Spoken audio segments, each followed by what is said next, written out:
account. So to get some of the background of the inspiration for this project, as a team of mechanical engineers, we're very interested in things that are high precision and very technical. But we also have kind of an artistic and creative side, so we want to combine those two ideas. And we were thinking about, a good market to tap into. We came across family traditions. So something that's really popular is decorating Easter eggs, which if you're not familiar with that, around the Easter holiday, people will hard-boil eggs and decorate them in a variety of fashions, like dyeing, painting, or coloring on them. So we thought, with this idea, we could combine these two ideas of something technical and precise with a kind of a holiday pastime that's something creative, and combine those two ideas into one toy. And to address our target audience, currently there are designs out there that incorporate these ideas of a precise Easter egg design. But right now, a lot of them are CNC based, so we have these multi-axis machines that require a lot of technical knowledge. You have to be able to basically upload some sort of part file to actually apply the design onto. And as you can see by this gentleman here, that would not be very intuitive for, say, a 6-year-old to do, which is kind of where we wanted to differentiate our product. So we wanted anybody to be able to simply, just a few user inputs to create a design that they couldn't create otherwise with just the normal materials that are currently available. So this is our final assembly for our prototype. And as you can see here, so we have basically 4 main sub-assemblies that we'll talk about, different functions in the product. The egg mounts up between the 2 egg retention plates. It's spun by the spindle motor, which it operates just like a normal lathe would, which is another cool aspect of the project. We wanted to kind of mimic a real-life industry machine in this creative toy. So we have the egg spindle motor and the egg retainer. So that's spinning the egg, and then you have your design tool here, which is adjustable to maintain contact with the egg, and then it's indexed back and forth based on user inputs, which is the electrical components are not shown here, but they are shown here.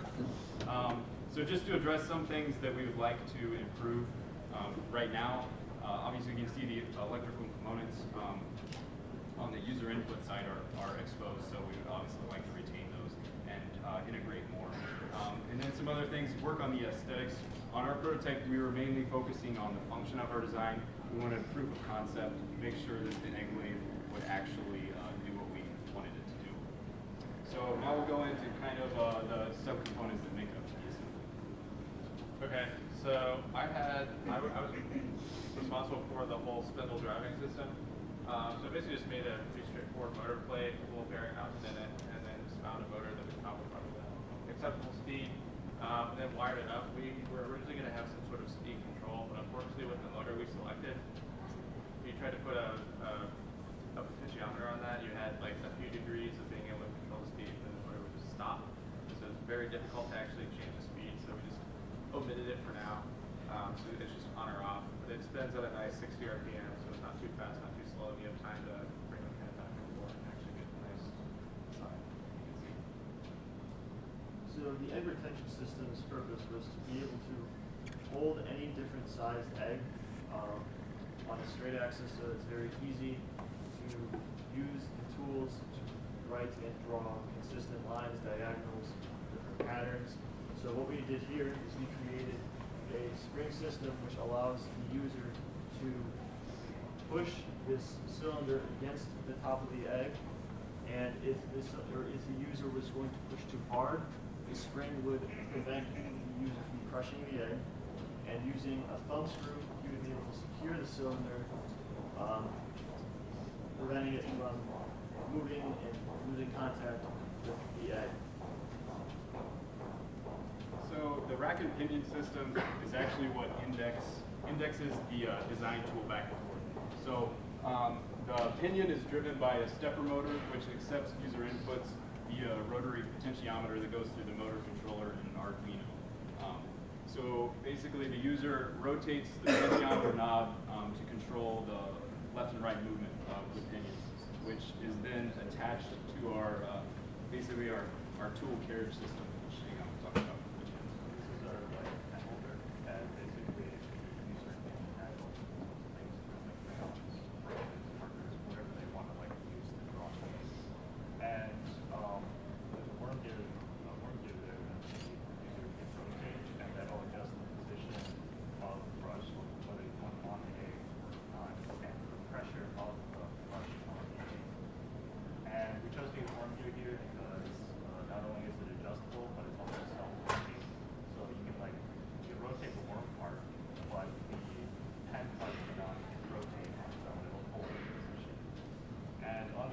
control of the 1 meter, there's also a cord to the spring, so there's something here to the pen holder. And as you move along the egg, the circumference of the egg is going to change. So you need something to like accommodate for that. And finally, you can also take the pen holder off of the 1 meter itself, so you get the right control of where the brush goes. And so if you wanted like a dotted line or a dashed line on your egg, you could just like tap the brush on the egg and you can do that. Here is one of our first videos of the function of the design. So as you can see, the egg spindle motor is starting up. We have contact with the marker. And then if you watch here, there's only slight movements in this one. We're trying to show some precise lines. The stepper motor is turning based on the user inputs. So as you can see, again, with our parts are mostly 3D printed. We have some purchased parts, and then we also have some laser cut parts that we fabricated. So there is a lot of wobble in between the parts. The tolerances are not that tight. So our precision design does not end up that precise, but it was a proof of concept, and it worked how we intended it to. So now we'll do a live demo. So first step, take an egg, place it between the two rubber pads, two sides, and just apply light pressure. Just tighten down the screw. And then we kind of found, because of how this is designed, there's a lot of, it's easy to have the egg sit off center. You kind of just have to spin it. Okay, I need to adjust here. You actually get it to sit a little bit straighter. That's more like it. You make sure it's spinning well. Uncap marker. We found that highlighters seem to work best because they just dump ink. It's kind of hard to get a lot of pressure at this strange angle on the egg. So we'll go ahead and turn on the spindle, move our pin over, and there it goes. So now we're drawing a spiral along the egg. Yay. Beautiful. And then artwork right there.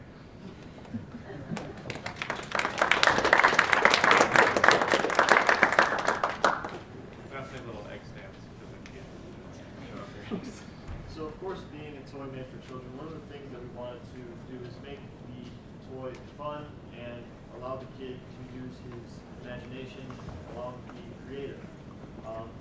Obviously, as we just showed you guys, is that we were able to do that by having the kid create patterns, spirals, straight lines on different eggs, which allows him to take a different angle when decorating eggs. Typically, you only have paintbrushes or crayons, and typically your lines aren't too precise.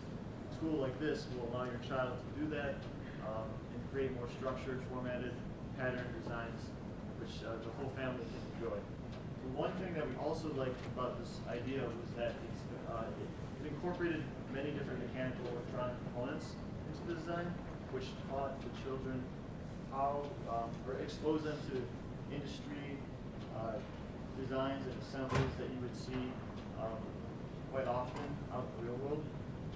Exposing them to this whole mechanical and design-oriented industry.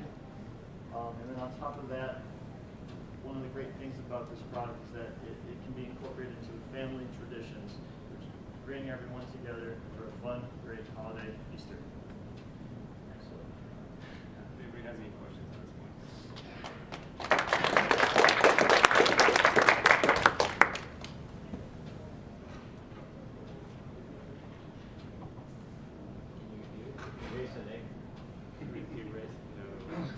I guess it depends on what you draw.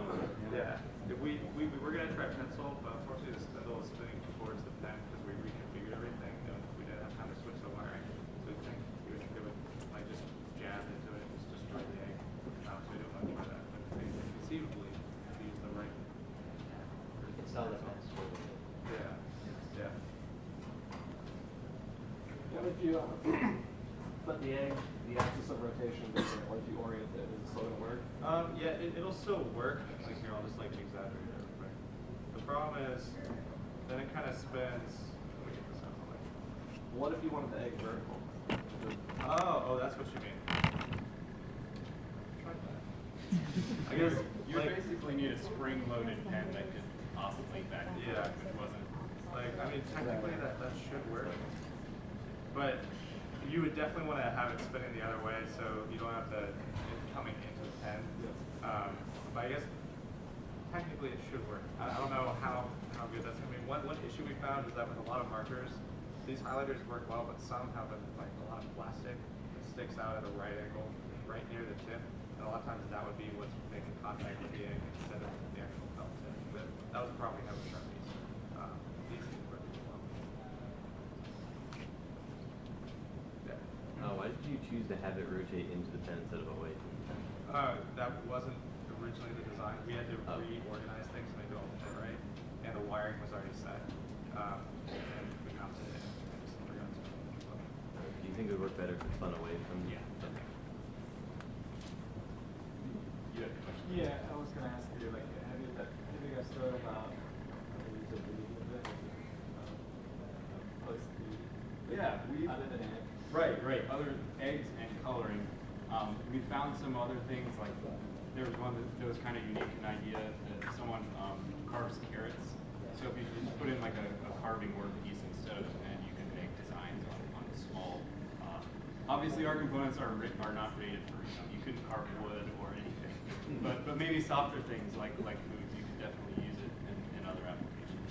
Yeah, I was thinking like maybe hand string, a lot. Okay, yeah. Oh yeah, creating designs like that. Yeah.